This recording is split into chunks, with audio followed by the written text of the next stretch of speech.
Valmistuge uueks sõjaks. Ja arvake ära, kes selle alustab. See on jälle Venemaa. Vene riigiduuma võttis just vastu uue seaduseelnõu. Ja nüüd on vaja ainult Putini allkirja, et see ametlikuks muuta. See allkiri on vaid formaalsus ja kui allkiri on antud, on see ametlik. Putin on hulluks läinud. Ja nüüd paneb ta alust sõjale, mis ulatub kaugemale kui Ukraina ja võib haarata kogu Euroopa. 13. mail toimus Vene riigiduumas hääletus täiesti uue seaduseelnõu üle. See oli suur asi. Kuigi seaduseelnõu oleks paratamatult täidetud peaaegu arusaamatu juriidilise keelekasutusega, on selle põhisisu väga lihtne. See annab Putinile õiguse anda käsk sissetungiks välisriiki alati, kui ta seda vajalikuks peab.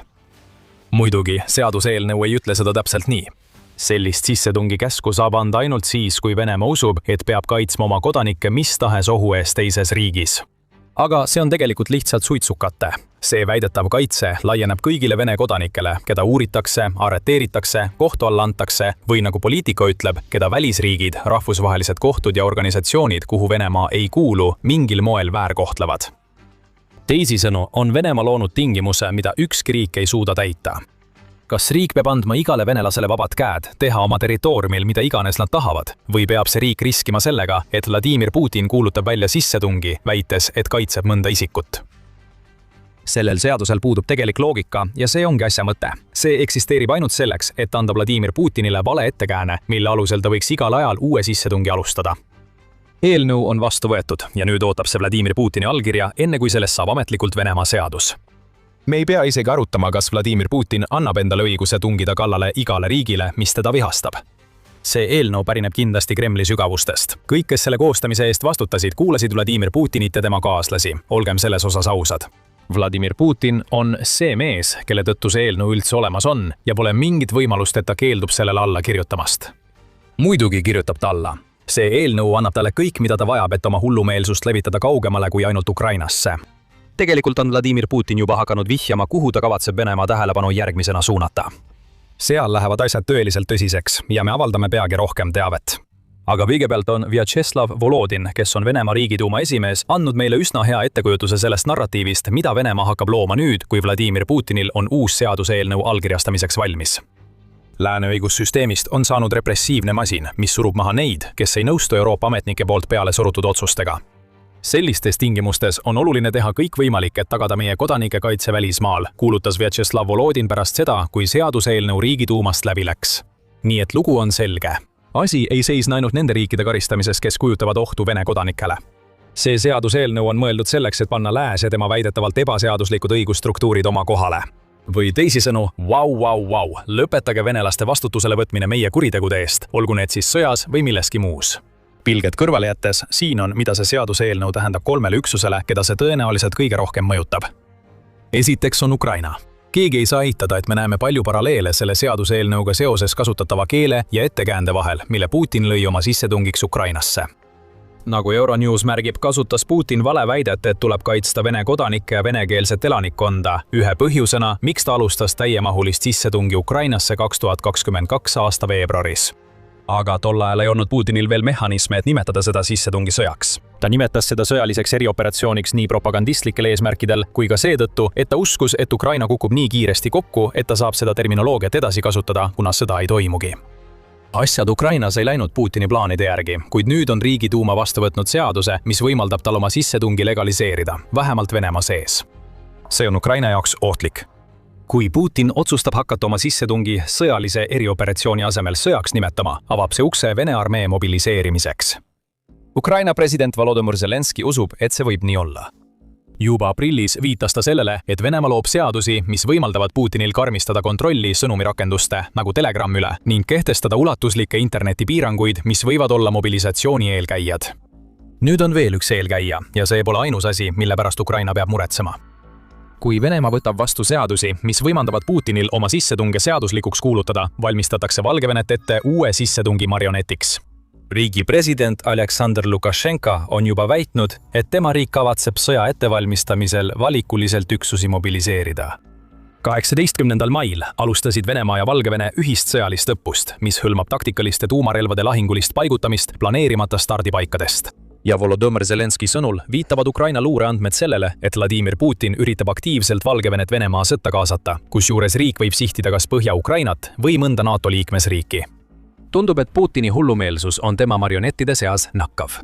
Kui Venemaa rajab tulevaste sissetungide aluseid, ootab Lukašenka, truualamlik käpiknukk, vaid oma peremehe käsku, et liituda Venemaaga kõiges, mida see järgmisena plaanib. Ukraina jaoks on selle uue seadusandluse oht kahekordne. Putin saab seda kasutada mobilisatsiooni õigustamiseks ja teiste riikide konflikti kaasamiseks. Kuid lääne jaoks on selle uue seaduse ohud veelgi suuremad. Zelenskõi teab seda. Seepärast mainis ta võimalikku rünnakut NATO riigi vastu Valgevene kaudu. Aga enne kui me süveneme sellesse, mida see kõik lääne jaoks tähendab, võime hakata nägema, kuidas Venemaa loob plaani, kuidas ta kavatseb oma uut seadust kasutada teises riigis, Armeenias. Nüüd on Armeenia huvitav juhtum, kui rääkida selle riigi suhetest Venemaaga. Aastaid on Venemaa suutnud kasutada Armeenia ja Aserbaidžaani vahelisi pingeid, et avaldada Armeenia üle mõju. Aga siis, 2026 aastal muutus midagi. Carnegie Endowment tõi selle muutuse esile 3. veebruari artiklis. Sellest toodi välja, et Armeenia julgeolekunõukogu juht nimetas kolmandate riikide hübriidohtu suurimaks ohuks, millega Armeenia 2026 aastal silmitsi seisab. Kolmandad riigid tähendab Venemaad. Armeenia ametnikud on üldiselt muutunud julgemaks, kui on vaja Venemaad selle eest, mida ta riigis teeb, vaoshoitult kritiseerida. Armeenia peaminister Nikol Pašinjan on väitnud, et mõned Armeenia apostliku kiriku kõrgemad vaimulikud näivad teenivat rohkem ühe kolmanda riigi huve kui Armeenia enda huve. Ja teised ametnikud on hakanud kasutama antiimperialistlikku keelt, kui nad viitavad nõukogude ajale, mida Vladimir Putin nii selgelt tagasi soovib tuua. Lühidalt öeldes on Armeenias praegu tugev vastuhakk venestamisele ning see on Vladimir Putinit vihastanud. 10. mai pressibriifingul survestas Vladimir Putin Pašinjani korraldama referendumit, mis puudutaks Armeenia valikut Euroopa Liidu ehk EL-i ja Euraasia Majandusliidu vahel, kus Venemaal on suur mõjuvõim. See on sellepärast, et Vladimir Putin teab, et Armeenia liigub Euroopa Liidu suunas ja püüab saada selle liikmeks. Vladimir Putin ei soovi seda. Ta hoiatas teatud olukordade eest, mis võivad tekkida, kui Armeenia loob lähedasemaid suhteid läänega, öeldes isegi, et riik võib seista silmitsi Ukraina stsenaariumiga, kui jätkab praegusel kursil. Vladimir Putin tahab referendumit, sest hääli saab osta ja manipuleerida. Ja rääkides manipuleerimisest, näeme ka Armeenia infoväljas huvitavaid arenguid. 15. mail, vaid 2 päeva pärast seda, kui Venemaa riigiduuma võttis vastu oma uue seaduseelnõu, teatas Militarni, et Vene desinformatsioonivõrgustik levitab Armeenias šokeerivat valeinfot. See kampaania algas paar kuud enne raportit ning selle sisu on, et Venemaa võrgustik levitab võltsitud pilte ja videoid, mis propageerivad ideed, et sõda Venemaaga võib alata, kui Armeenia ei tee seda, mida Putin tahab. Näiteks video, mis hakkas levima märtsi alguses, väitis valesti, et Sõjauuringute Instituut olevat öelnud, et konflikt Venemaaga on vältimatu, kui Pašinjan võidab eelseisvatel juunikuistel valimistel. Teised videod väitsid, et Pašinjan on teinud Prantsusmaaga salajasi kokkuleppeid, sealhulgas ühe, kus Prantsusmaa president Emmanuel Macron olevat pakkunud Pašinjanile Prantsusmaa toetust, kui Armeenia peaks Venemaaga sõtta minema. Kokku tuvastati vähemalt umbes 20 sellist videot, mis olid osa Venemaa kampaaniast, mille eesmärk näib olevat 2 asja – manipuleerida ja hirmutada. Plaani pannakse paika. Esiteks, ähvardada riiki, millel on sidemed Venemaaga. Teiseks, püüda seda riiki manipuleerida tegema seda, mida Putin tahab. Kolmandaks, kui see riik ei allu, siis on nüüd juhuslikult olemas seadusandlus, mis lubab Putinil alustada sissetungi, et kaitsta Vene kodanikke. Armeenias juhtus olema palju Vene kodanikke. Observatorio Balcanico Caso Trans-Europa andmetel saabus ainuüksi 2022 aasta esimeses kvartalis Armeeniasse 142 000 venelast. Paljud neist reisisid tõenäoliselt selleks, et põgeneda sõja eest, mille Putin tol perioodil algatas. Nüüd võib igaüks neist olla ettekääne, mida Putin kasutab rünnaku alustamiseks riigi vastu, mida ta ei suuda sundida. Kui Ukraina ei olnud läänemaailmale piisav hoiatus, et Venemaal on varuks rohkem kui vaid see sissetung, mille Putin 2022 aasta veebruaris algatas, siis see, mis toimub Armeenias ja riigiduuma poolt just vastu võetud seadusandlus, peaks panema kõlama kõrvulukustavad häirekellad. Aga enne kui uurime lähemalt, miks see nii on, see on sõjasaade.